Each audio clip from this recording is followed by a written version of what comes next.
Have you ever received a random airdrop from a stranger? An annoying meme? A weird picture? Maybe a promo for something you don't care about? It's usually just a minor inconvenience. But what if the picture you received was of yourself, sleeping in your own bed? This isn't the beginning of a low-budget horror movie. It's a real story that unfolded in a Toronto apartment building back in 2022. A story that still leaves more questions than answers. It's a chilling tale that blurs the line between technology and the paranormal, between a prank and something far more sinister. Welcome to the mystery of the airdrop stalker. Imagine this. You're relaxing in your apartment, a place you consider your personal sanctuary. Suddenly, your phone buzzes. It's an airdrop request. The sender's name is simply here. You accept, thinking it might be a neighbor trying to share something, but what appears on your screen sends a shiver down your spine. It's a photo. A grainy, low-light picture of you, and you're fast asleep in your bed. Your heart pounds in your chest. How is this possible? Who is here? And more importantly, where are they? This is exactly what happened to several tenants in a specific Toronto apartment building. It started with one woman. Let's call her Chloe. She received the first photo and brushed it off as a creepy but isolated incident. Maybe a glitch. Maybe a neighbor playing a sick joke. She checked her locks, made sure her windows were secure, and tried to forget about it. But then it happened again. Another airdrop. Another picture of her sleeping. The sender was always the same. Here. The feeling of being watched began to consume her.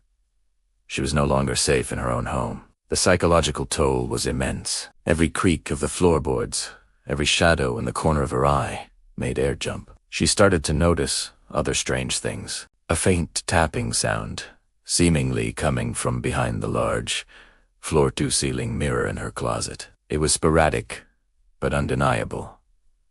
Then there was the smell, a damp, earthy scent, like wet concrete, that would occasionally waft through her apartment.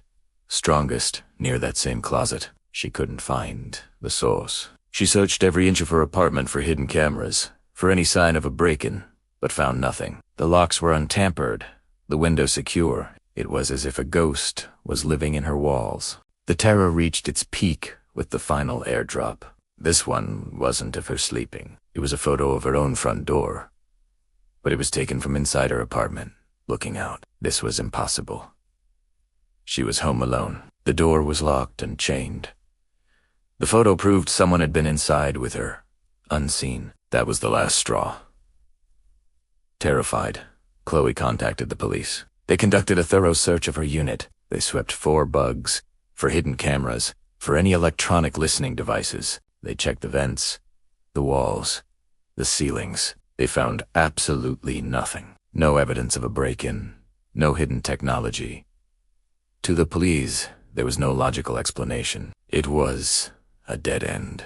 Unable to live with the constant fear, Chloe broke her lease and moved out. She needed to escape the feeling of being perpetually watched. The apartment sat empty for a while before a new tenant, we'll call him Mark, moved in. You'd think the story would end there, but it doesn't. Soon after settling in, Mark's phone buzzed with a notification, an airdrop request from here. Curious, he accepted. A photo appeared. It was the same grainy image of Chloe, the previous tenant, sleeping in the very bed he was now using. But what was truly chilling was the date stamp on the photo's metadata. It was dated 2 years * before * Chloe had even moved in. How could that be possible? How could someone have a photo of a future event? Mark was understandably freaked out. He spoke to the building management, who had heard Chloe's story, but had dismissed it as a prank or her being overly paranoid.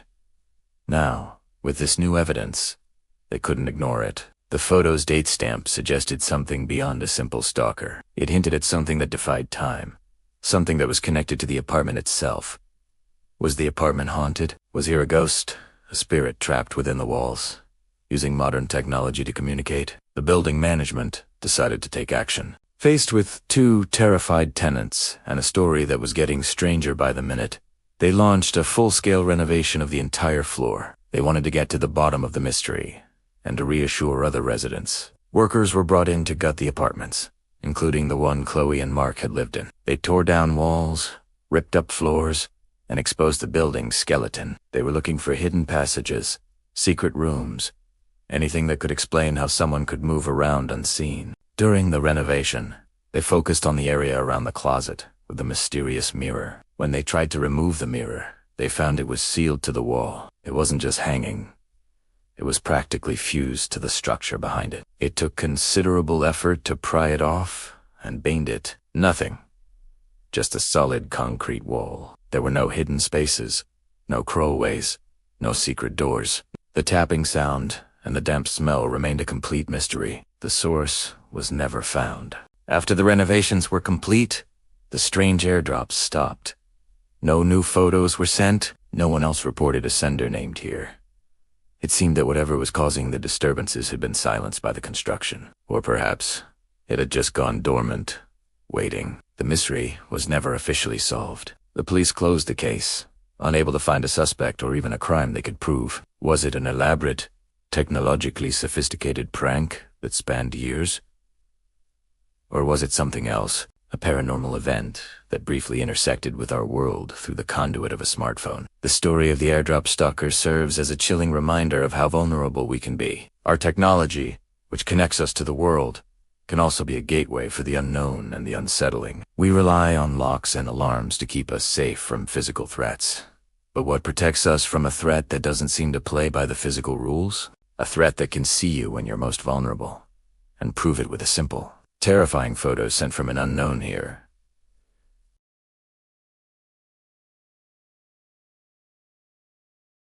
People have debated it endlessly. Some believe it was a brilliant hacker who found a way to exploit the building's network and remotely access devices. Others are convinced it was a ghost story for the digital age, a classic haunting with a 21st century twist. The sealed mirror, the impossible photo dates, the lack of physical evidence, all points to something beyond our normal understanding. What do you think happened? Could a person really pull this off without leaving a single trace? Or are there forces at play that we just don't understand? The fact that the story ends without a neat resolution is what makes it so terrifying. The unknown is always scarier than the known. The airdrop stalker, whether human or not, was never found. And the question remains, where were they? They were here.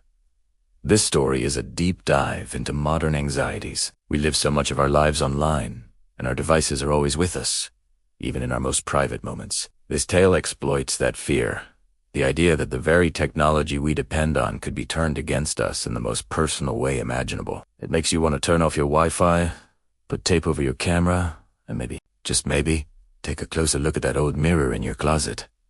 Thanks for watching. If you found this story as chilling as I did, make sure to like, subscribe, and hit that notification bell for more dives into the unexplained. Stay safe out there